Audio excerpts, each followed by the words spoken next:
जय राधे कृष्ण भक्तजनों में पंडित संतोष आचार्य काशी से अपने ज्ञान धर्म चैनल में आज इसमें बताने जा रहा हूँ कि हंस हंसनी और कौवे की यह कहानी है, उनका प्रसंग है।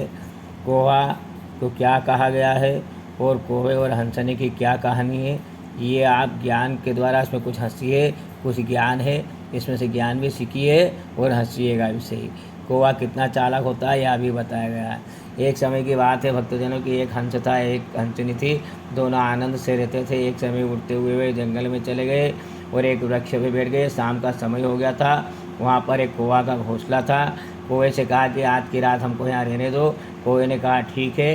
हंसनी बड़ी सुंदर थी। कौवे की मति भ्रष्ट हो गई और वह हंसनी पे मोहित हो गया। शास्त्र में कहा गया कि जो व्यक्ति अपनी आंखों से पाप करता है उसको अगले जन्म में कौवा बनना पड़ता है। तो ये बात भी ध्यान दीजिएगा, आंखों से पाप नहीं करना चाहिए भक्तजनों। आंखों का पाप कभी मिटता नहीं है। कौवे ने हंसनी को रात भर रहने दिया।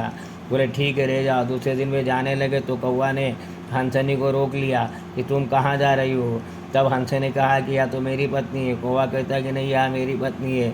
ऐसा छोड़कर दोनों लड़ाई करने लगे। दोनों न्यायाधीश के पास फैसला लेने के लिए गए। न्यायाधीश ने कहा कि मैं दोनों की बातों को बराबर सुनने के बाद निर्णय करूँगा।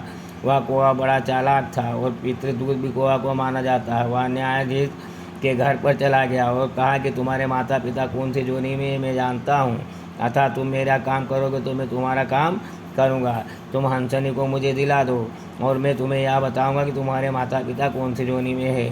न्यायाधीश कौवे की बातों में आ गया। उसने दूसरे दिन न्याय करते हुए कहा कि हंसनी उसी की होगी जो उड़ता हुआ आगे निकल जाए।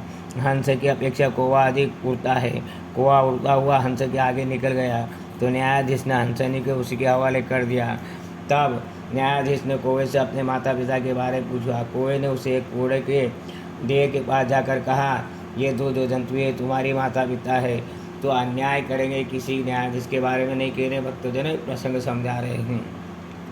जो भी कोई अन्याय से यदि ऐसा फैसला देता है, अन्याय से ऐसा करता है, तो उनके माता पिता की ये दुर्गति होती है। इसलिए पुत्र को चाहिए कि अपने माता पिता के साथ सदगति करे और सत्कर्म करे, अच्छा काम करे, माता पिता का नाम करे, ऐसा उल्टा फैसला नहीं दे।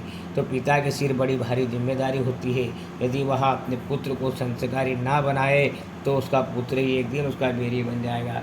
इसलिए पुत्र को संस्कारी अवश्य बनाना चाहिए।